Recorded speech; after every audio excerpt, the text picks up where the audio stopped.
The Lord is sending a very profound message, as always. And this profound message is a reminder of who truly we are as human beings outside the circle of God. This profound message is about humans in their truthful status outside the presence of God in their life. He starts by giving this message about a rich man where his land gave him an abundance of crops, produce. And then that night, that rich man sat down between himself. He started thinking like every human being thinks. And he said, "Soul, the land has given you produce abundantly. What shall I do? The barns are not big enough to cater for the produce that happened this year. This what I will do.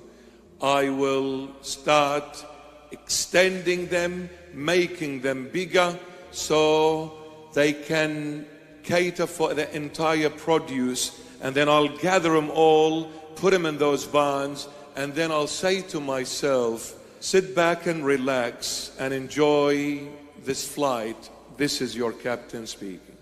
You have plenty of blessings that will last you a lifetime."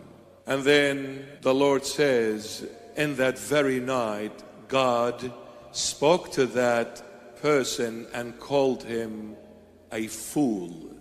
You have thought of all this to do, but one thing you did not heed to. Tonight, your soul or your spirit will be taken away from you.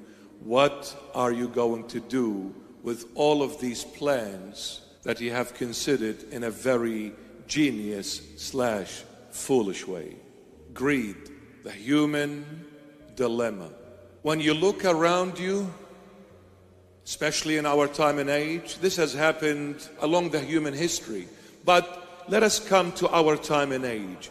When you look around you, what is being happening and what is happening in the world, it is nothing short of human greed. You see, greed makes a human blind. So blind, he forgets that he is a human being. He forgets his humanity.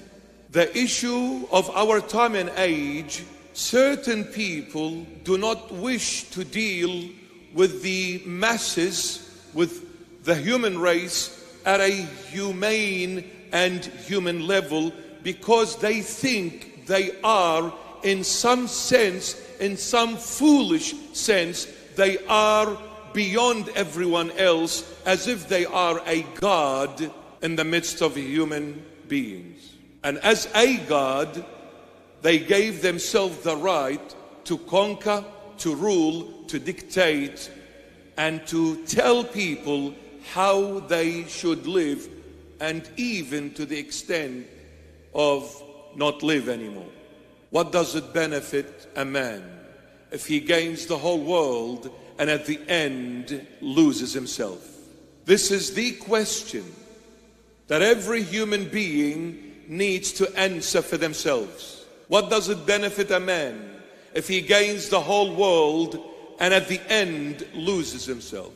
What are you going to give in the place of that soul which you have just lost? Absolutely nothing. This question the Lord gave to us in order for us to start seeking the answer to this question, finding the answer to this question, striving to reaching an answer to this foundational question. And the Lord is saying to all of us and every human being, there is not a day that passes you by unless you have asked one or several questions throughout that day. There is not a day that passes by unless we ask a question or more. And the reason why we ask, because through the question, our intention is to find an answer, to get to where we are hoping to get to. The Lord is saying, this question is the question to every other question that could ever come your way. If you are able to answer this question only, you would end up answering every other question you could ever dream or think of coming your way. What does it benefit a man if he gains the whole world and at the end loses himself? Can you answer this question? The Lord is asking. This rich man, he was in search of gaining the whole world. But that's an absolute foolishness in its core. The problem is everyone knows when they reach a level of understanding, every human being knows this is not just Christians, this is humanity. Every human being knows when they begin to understand, comprehend what is happening around them, they all know they will die one day. Yet knowing this fact and the irony of this all, this fact which no human can ever do anything about it, we cannot stop death, no matter what we do. Obviously, there are some people who are as fools as this rich man in the gospel of today, think they can live forever on earth. They can be God on earth. What came from God, no one can change, no one can stop, no one can remove. Only God can. Who gave the command for death to come and conquer the human race? God. Adam, the day you eat from the forbidden tree, surely you shall die. The day you eat from the forbidden tree, surely you shall die. 100% you will die. That tree is called the tree of the knowledge of good and evil. The tree of the knowledge of good and evil is me and every human being.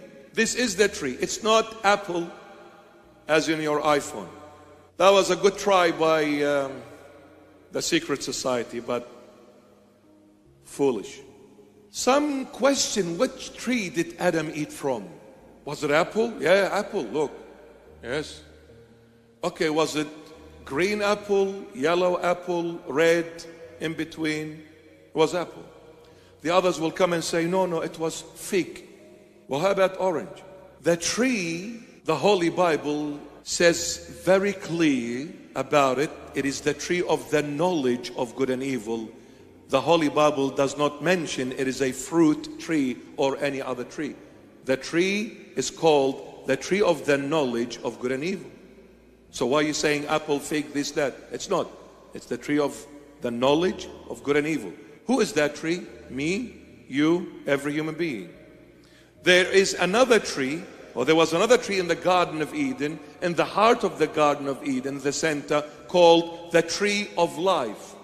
Christ is that tree. So is the tree of the knowledge of good and evil a literal tree? Yes, it's you and me. God is saying to every human being, regardless of your color, of your race, of your religious background, this is to do with humanity.